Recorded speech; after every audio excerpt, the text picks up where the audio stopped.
Hey everyone, what's up? Welcome back to New Motorcycle Riders. Please hit that like and subscribe button. It really helps us to reach more motorcyclists. If you're like me, you probably spend a lot of time making sure your bike is in perfect shape. You check the tire pressure, lube the chain, change the oil, and make sure every single part is ready to go before a big ride. But let me ask you something. Do you put that same level of care into maintaining yourself? Think about it. Your body is the engine that actually controls the motorcycle. Your focus, your reflexes, your physical strength, they're all critical safety features.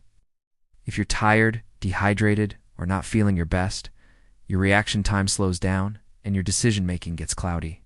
That's just as dangerous as having worn-out brake pads. So next time you're getting your bike ready, take a moment to check in with yourself too. Are you well rested?